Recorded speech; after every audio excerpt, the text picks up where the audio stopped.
Hello, guys, and welcome to another episode on the Stretch Street podcast. This is the energetic EJ. How are you today? I hope you've had a great week.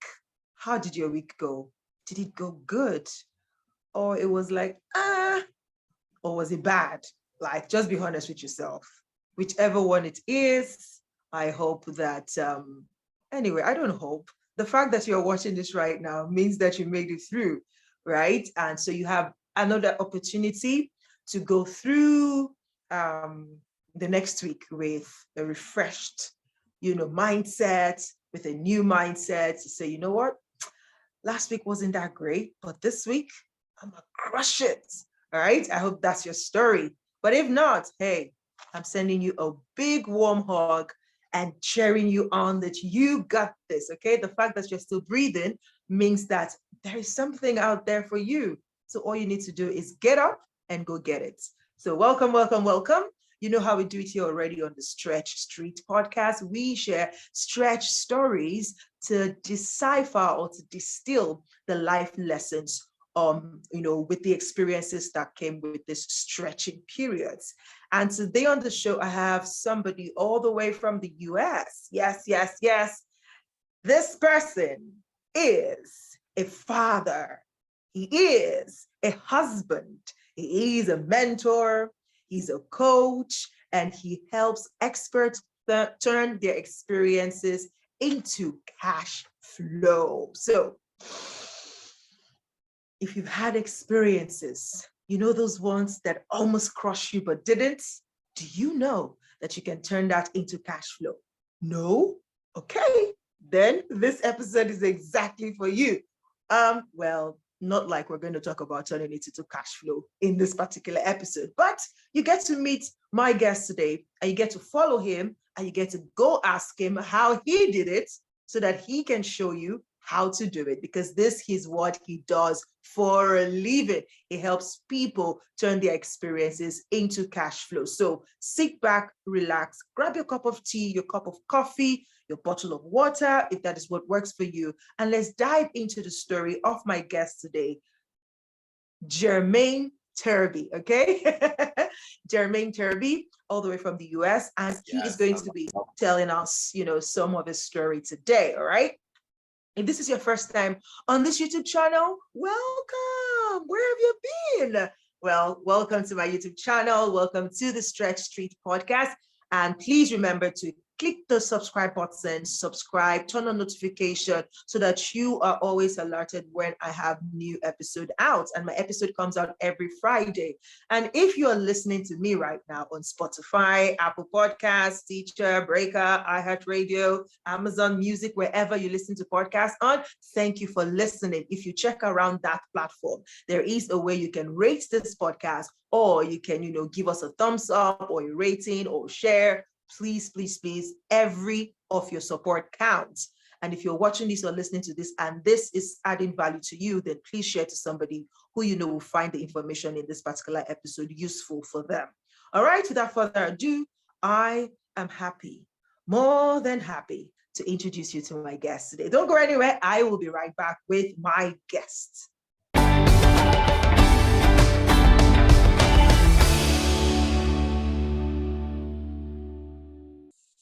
Hi, Coach Turby. How are you today? I'm doing amazing, phenomenal, and way better now that I'm talking to you. How you doing, EJ? I am awesome. Thank you so much for taking our time out of your busy schedule to be with me on the podcast today. And thank you for all the value sharing you've been doing on X. Okay, guys, a little backstory. I met Coach Turby on X. They're like, wait, what is X? You don't know? If you don't know X, where are you? Are you still on planet Earth? Okay, so X is formerly known as Twitter, and that is where I met Coach Turby. And it's been a beautiful journey connecting with him, sharing spaces with him, hearing him share his experiences, his expertise, and his knowledge. And I thought, you know what? We need to spread this word. More people need to hear what you have to say. We know you've been through a lot and you've come out from a lot, And sometimes you're still going to go back into a lot. So there is a lot to unpack in lessons, in life lessons. And you know already, this is why we exist as an outfit. So today, we're going to be diving into the story of Coach Turby. Now, I have a little, way of introducing my guests. I have like kind of trivia question I ask them, and then to get to know you, to get to introduce you to my guests. So, but I'm going to have a twist on it today, right? There it is. When I checked you out, I saw Turbo Turby Academy, right? Turbo Turby Academy. And it reminds me of, I think there's a cartoon that has something about Turbo, I don't know.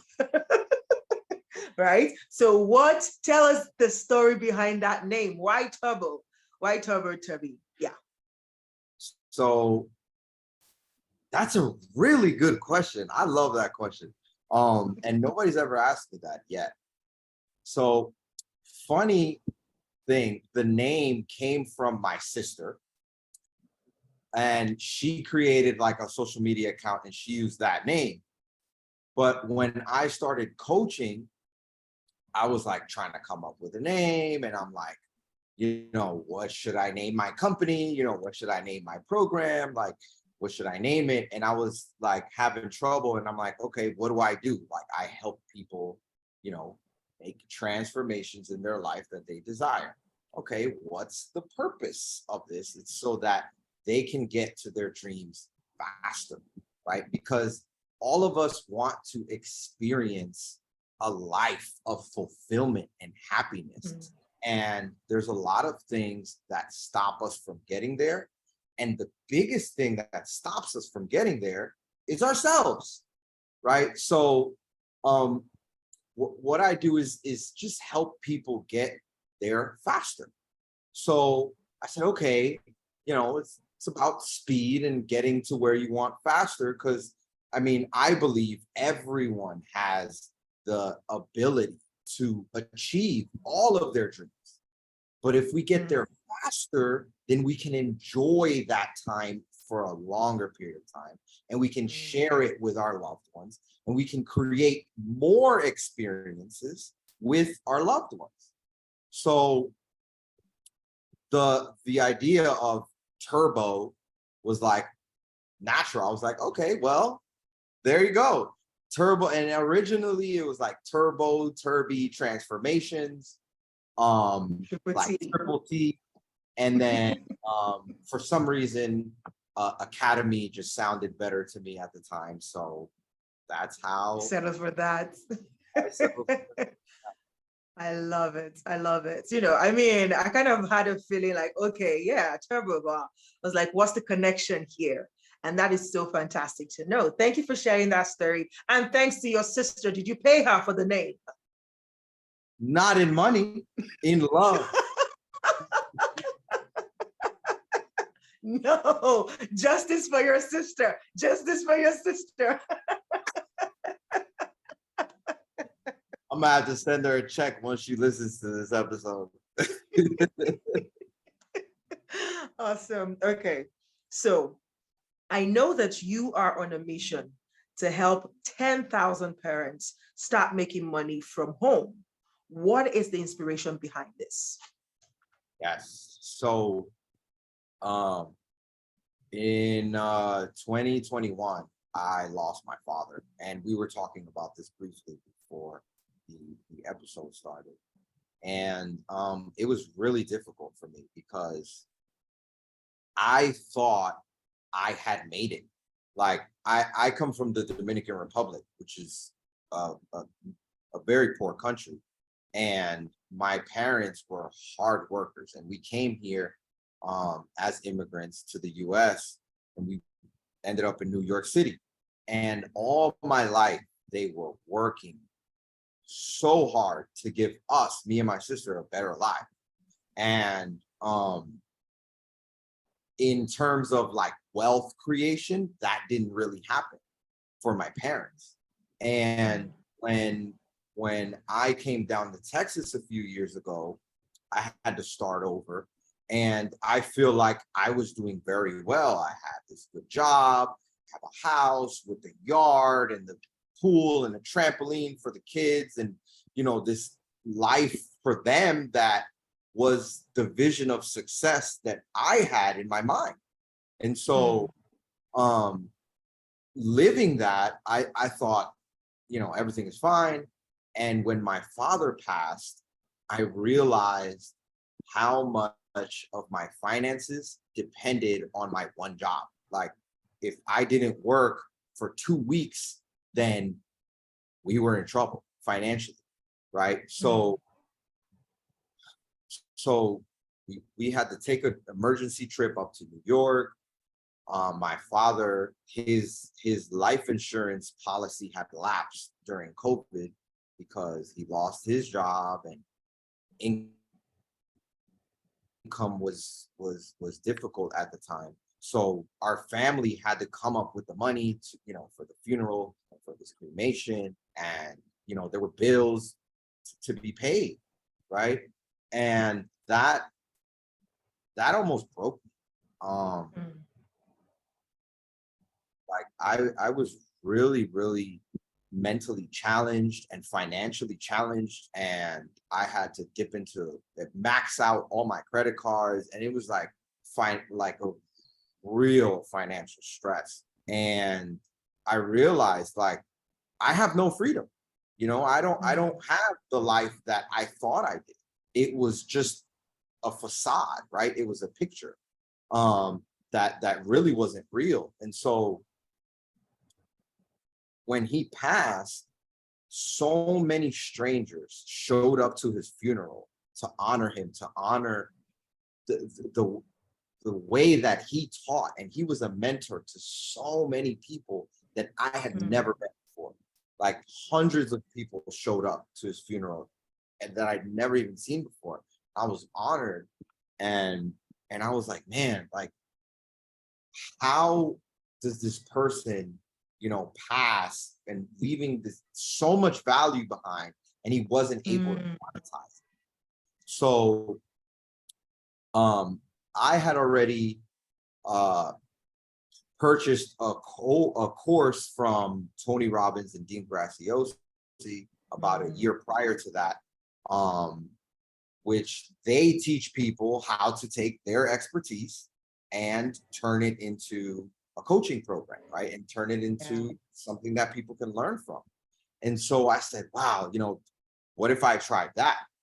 And previously in 2016, I went through a time where I was wrongly jailed for a crime that I didn't commit. And then I spent almost a year in immigration fighting that, fighting deportation. And I was away from my family. My fiance was pregnant. Well, she's my wife now. But she was pregnant at the time, and it destroyed me and everything I had. I lost everything. And from that moment, or during that year, I developed these habits of reading, working out, and meditating, and praying, and reading the Bible, and like all these things that dramatically changed my life. And I feel like those habits got me to where I was, right? They helped me become a better father. They helped me become a better husband. They helped me become a mentor. And I was already mentoring people, and I was already coaching people. There was a small community of entrepreneurs that I was a part of, and we were like 400 or so. And I had started a book club with one of my friends prior to my father passing. And when he passed, like, I was still running the book club. And it was during that time where people started calling me coach, and we were like, oh, they were like, oh, you're coaching us and giving us so much value. And so when my father passed, I said, well, I have to figure this out, right? Like, I have to figure out how to monetize this value that I'm providing for people. And so I created a coaching program based off of everything that I knew.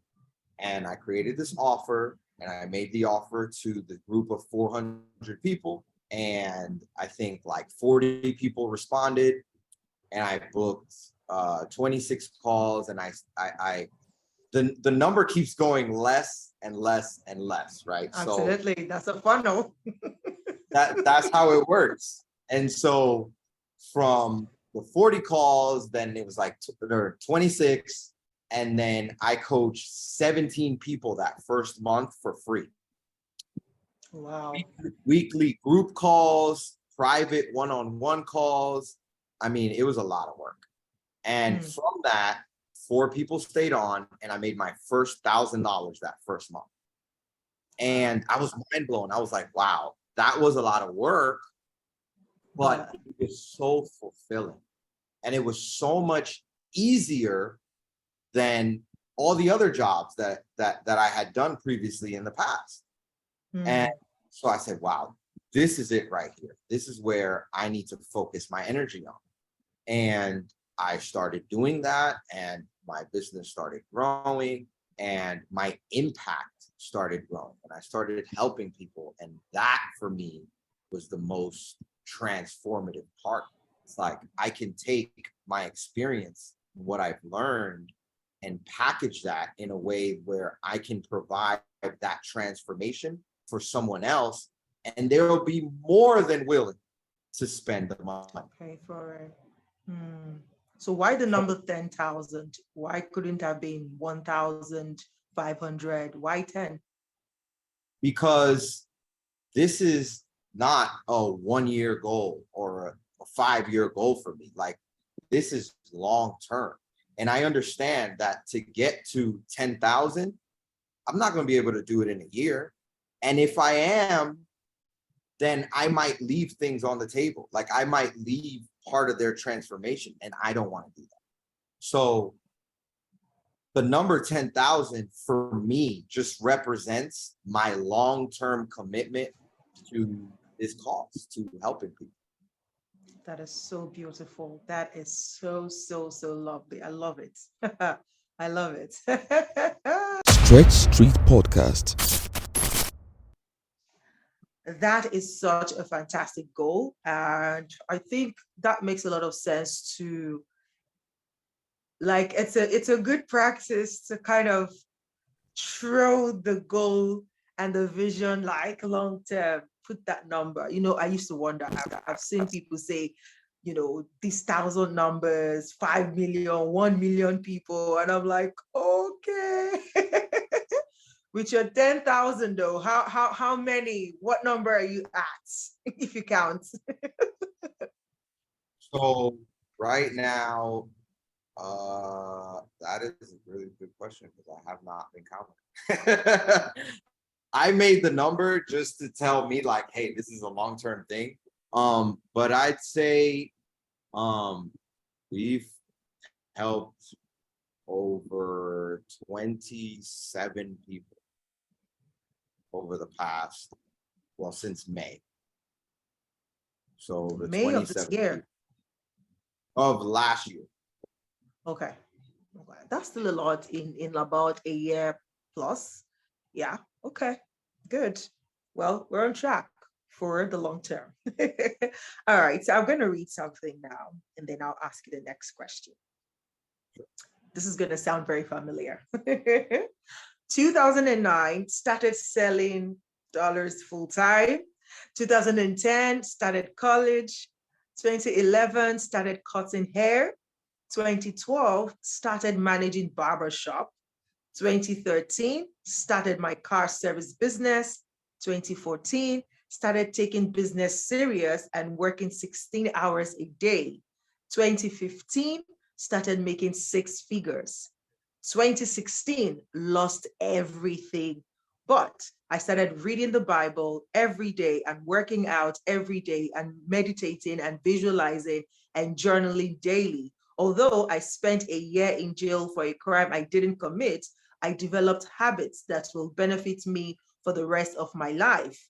2017, started over, had 2 jobs, and my wife had to work a shift at the clothing store just for us to afford an apartment in New York City. 2018, started to lose faith, ended up homeless, bouncing around from family to family's house with my wife and kids. 2019, started working for the construction company I now manage. 2020, started to build my confidence and started my system for working less hours and getting more done. 2021, started posting online about mindset, health, positivity. 2022, started my coaching business and made $1,000 my second month. 2023, started posting heavily on X, all right? Moral of the story, as humans, we are always starting new things. We must embrace this, embrace learning, or we will be stuck living the same year over and over again. I've been through some hard times, but every single experience is only building me up to become better and better. My message to you, start living life. Don't be afraid to fail. Don't be afraid to be judged. Don't fall into your doubt. Start living. And I love it. This is your pinned tweet on X. My question to you then, tying it down to what we do here on Stretch Street, is how have you kept going? What is that thing that kept you going? And what life lessons did you learn through this history? And I love how you just took us through that journey from how you started to where you are today. What are some of what kept you going through all of these challenges that you highlighted? And what are some life lessons that you learned on your journey to being here today? That's a really good question. So there's so many life lessons. And I would say, you asked me what kept me going. My vision, I'd say my vision of who I wanted to be. Because who I wanted to be was a good father and a good husband who provided value to his family and the world in some way. I can honestly tell you, I did not know what that looked like for me. I did not expect to be a coach. I did not expect to be putting myself out there. Like, I'm an introvert. I like being home with my kids and chilling, right? Like, I don't really like putting myself out there.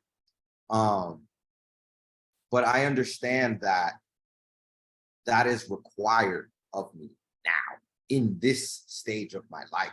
And so for me, like, what kept me going forward is the vision of who I wanted to become. Like, and that always changed for me, because when I started out, I guess, and I was a barber, I really just wanted to be rich.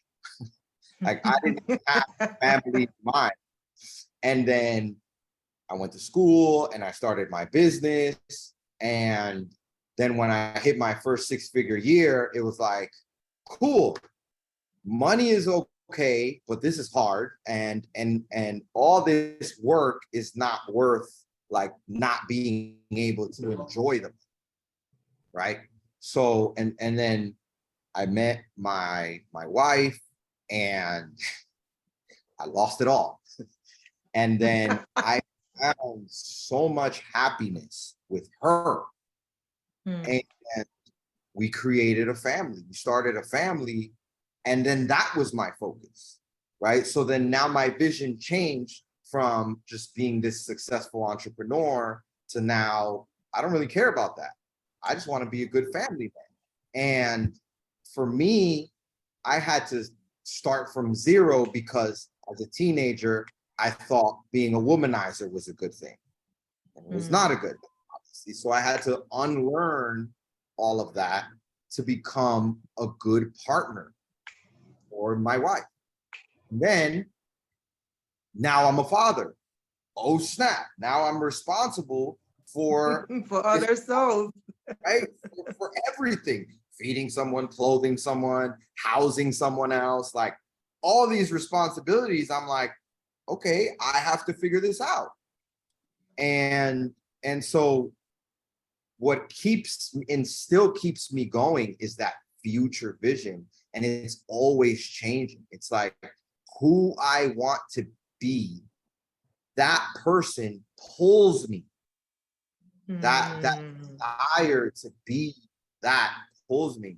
And now in this stage of life, I believe that this is what God created me for, was to become a great father and become a great husband, and to show the world that you can create value within your creativity, within your means, within your expertise, right? It doesn't have to be like this outside thing that I have to go learn just to make money. People value being a good father. And if I can teach someone else how to be a good father, that's value to them, right? If I can teach someone how to be a faithful partner, that's value to them.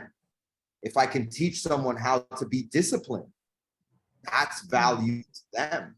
And so learning that, I understood like, okay, value comes from within. It comes from what I create and what I can create for you. And if you value something that I can, help you with, then we can exchange value, right?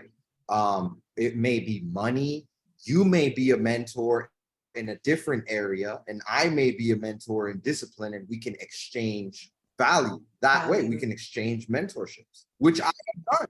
I remember I was coaching this man in India, and he was a funnel builder, right? Like he did designs and stuff and email campaigns and all of that. And I was like, cool, teach me some more of that, and I'll teach you discipline, because he wanted to gain discipline and to be more productive. And so we exchanged that value, and it was perfect for the both, right? So for me, like, God brought me here to share whatever it is that I have now in this moment. So if it's parenting, if it's discipline, if it's mindset, if I can help, I'm here to help. And so I feel like that's what I've been called to do. And that future vision of me doing that is what pulls me. I love it. I love the concept of your vision pulling you. And it's just so beautiful. And, when you talked about the exchange of value, I love it. I love it that, we need to start to open our eyes, open our minds to see that money is not the only measure of value.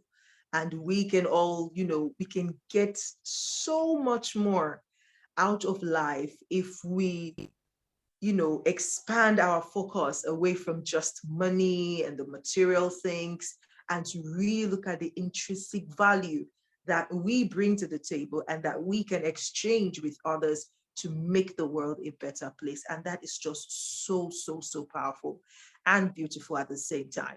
Now, can you unpack some of the life lessons that you've learned? Because I believe that, challenges are not exclusive to any of us, but what we learn from the challenges that we go through is what separates us. It's what distinguishes us. It's what enriches the value that we are and that we bring to the table. So can you unpack some of the life lessons that you've learned on your journey to being who you are today?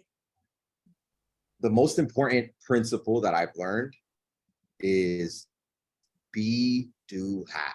And I aim to teach this to my students as much as possible, because it's really how we acquire all the things that we want to have, right? So and when I learned this, it changed everything, because it changed my focus, right? So as I mentioned earlier, the person who I wish to become is what pulls me.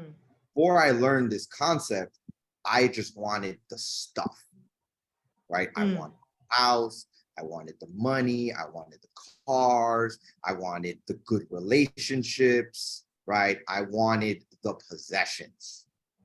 And chasing possessions is the wrong focus, because possessions is an outcome, right? And so if that's a result, then there's something that needs to be before the result, right? So what's before the result is an action, okay? So what is it that I need to do? What is it that I need to do to have all these possessions, right? What is the action required of me? And then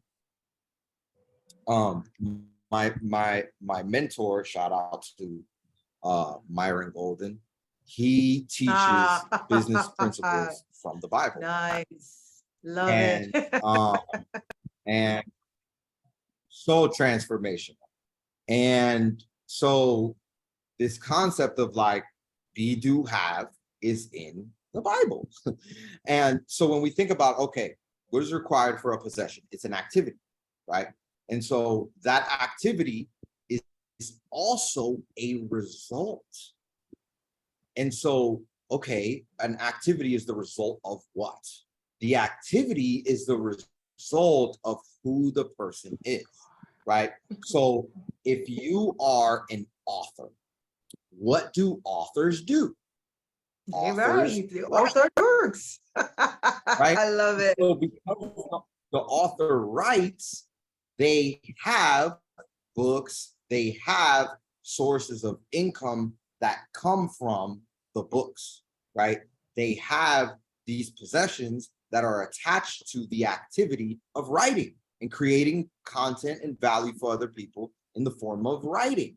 And so if I focus on becoming an author, then all of the things that an author needs to do will be natural for me. So I no longer need to struggle with like, oh, I got to write today, or I have to, edit, or I have to do this in terms of writing a book, right? I don't have to stress about it, because if I am an author, then that's natural to me. That's what I'm supposed to do, right? So I was like, wow, does this work everywhere else, right? So I thought about, okay, if I want to have a great relationship with my wife, what does that require? It requires me to date her, to listen to her.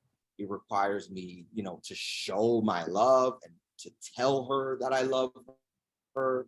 And when I started thinking about all these actions, I'm like, that sounds like a great husband, right?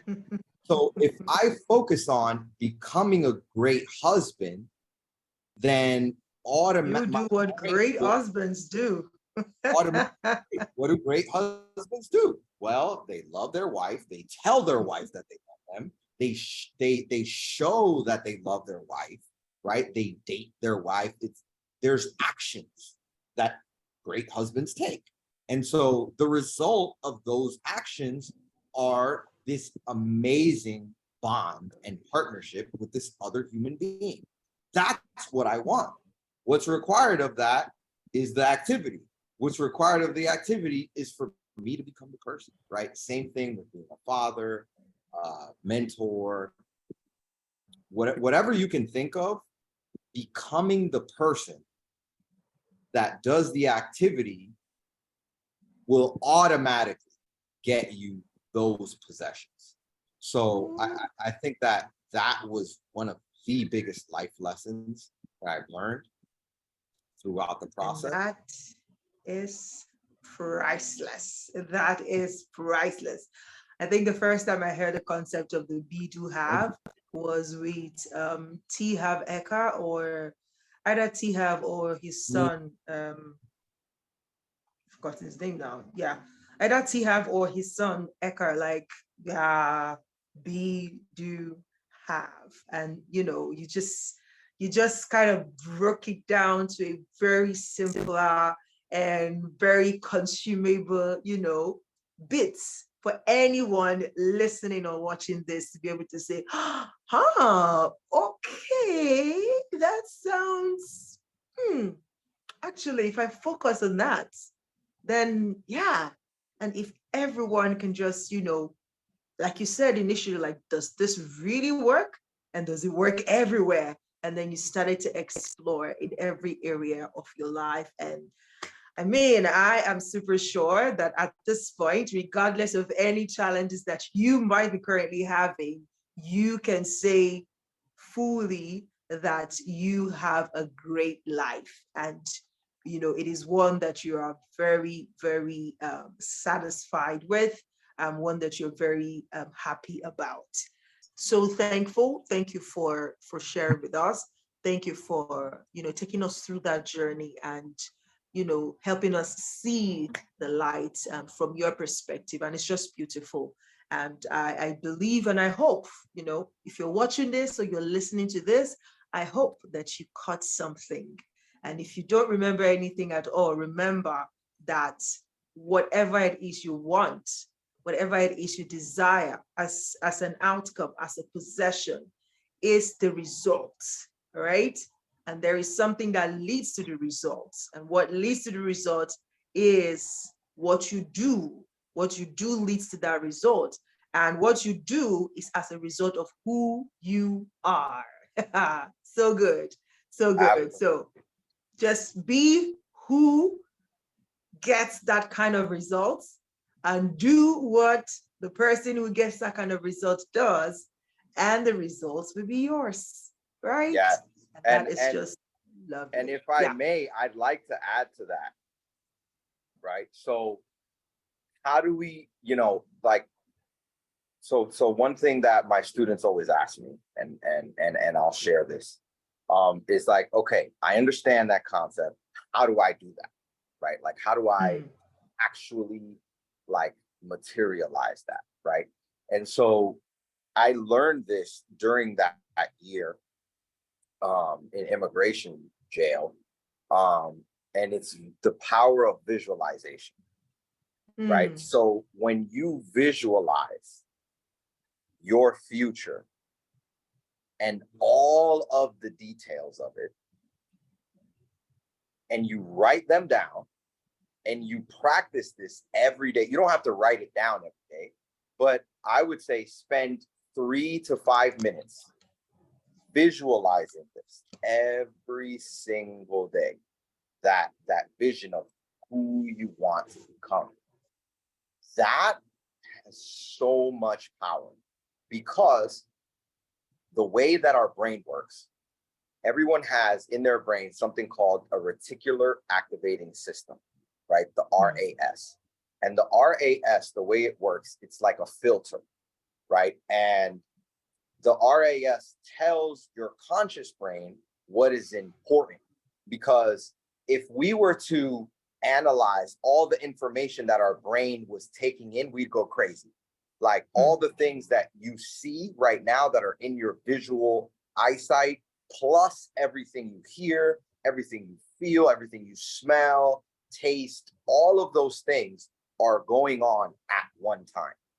And so if you were to focus on like everything in the background, everything that you hear in the background, and also focus on the current conversation, and focus on looking at the person and thinking about, what you smell and what you like, your brain would go, we would go crazy, right? Right.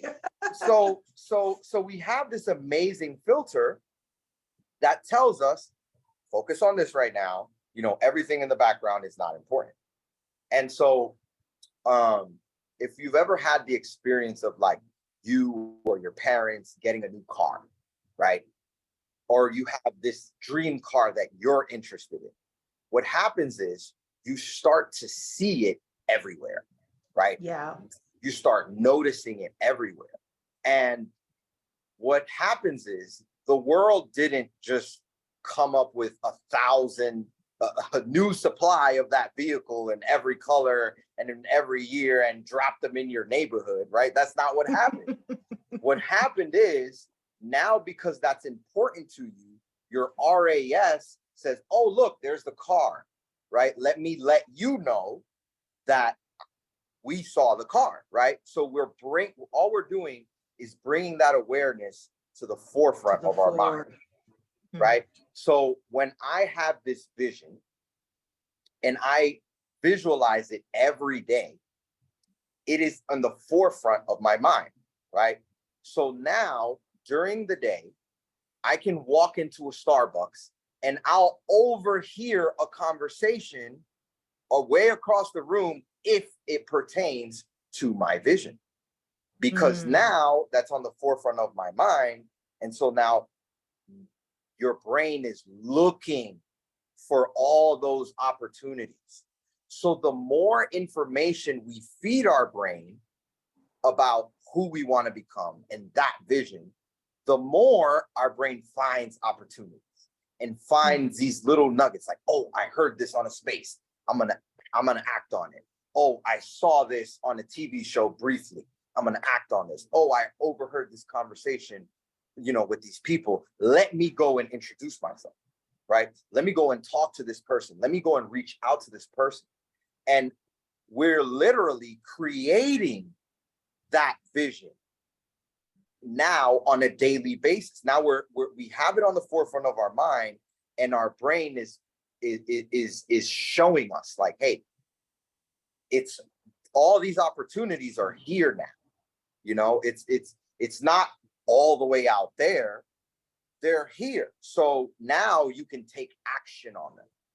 And so it's really important because you're only one connection away. You're one conversation away. You're one resource away.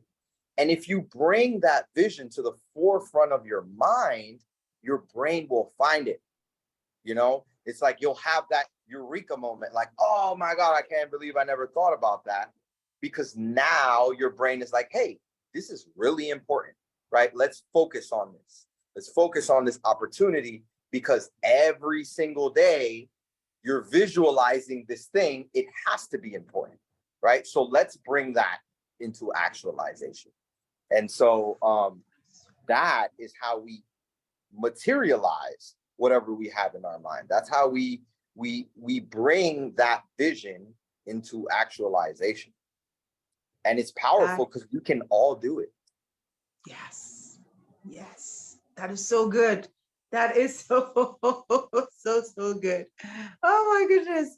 I was in a call today with a teenager, and this is exactly what I shared with her, and yeah, this is powerful. So I guess it's coming to my own consciousness as well. Like, EJ, go back to visualization consistent. I remember in 2021, the first quarter of 2021, I was consistently visualizing a particular result every single morning. Every single morning, I lie down there, I visualize it, I feel the emotion of it. Yes. And the reality came in the third quarter of the year. So, yes. I know this thing works. It's just, girl, stick with it. Stick with what works. Yes. Yeah, I learned that. Awesome. I learned it the hard way. During that year that I spent in immigration, I had the same vision, which was rubbing my wife's pregnant belly.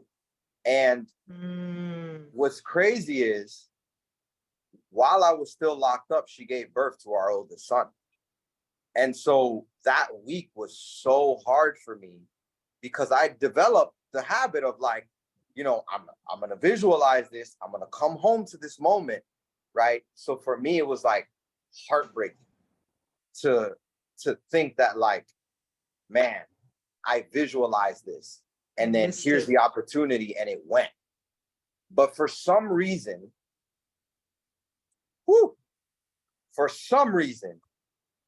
God told me, don't give up on your vision. And I continue to visualize it, even though my son was born. And lo and behold, I was released back into the US, and a few months later, she was pregnant again with another boy.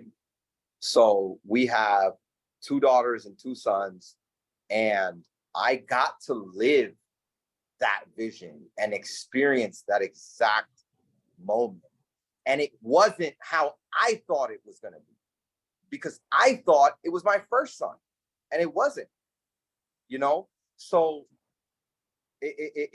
that was so emotional for me because I thought I failed, right? Like I thought like I'm doing this visualization. It's not working. You know, it already happened. My chance is up. But no, I stuck to it, even though everything on the outside, like literally didn't look like it. Everything on the outside. Think about it. I'm locked up. I'm labeled a criminal for a crime I didn't commit. I'm getting deported. I'm fighting deportation. And my vision is to be here in the US with my pregnant wife. And then she gives birth already. So now she's not even pregnant anymore. How am I going to rub a pregnant belly if she's not pregnant anymore? You know? So I was like, no, this is going to happen. And I stuck to it. And by the grace of God, I lived that vision. So I've experienced the power of visualization, and it has come close to none. Right? That power is just so pure and so available to all of us. To all of us. Wow. So good. So good. Honestly, this has been fantastic. I don't know about you. I don't know, but you know what? I always love my conversations, and I hope you love this one too. And I hope you've learned a thing. Like if you learned nothing from this conversation, remember, visualization is power. And also remember, be, do, to have, okay? Be the person that does the thing so that you can have what you desire, okay? Thank you so much, Coach Turby. It's been a pleasure, speaking with you, having you share this depth of, lessons that you've learned from your journey, and your journey is very peculiar as well. We bless God for your life, for the journey that He took you through so that you can be this value-packed human that you are today. Thank you so much. God bless you.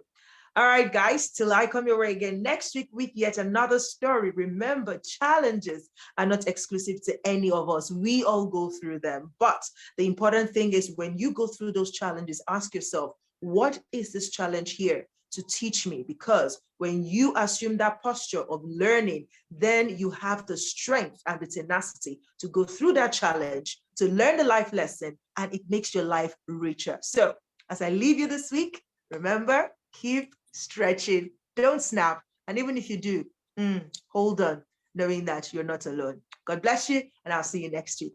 Bye-bye.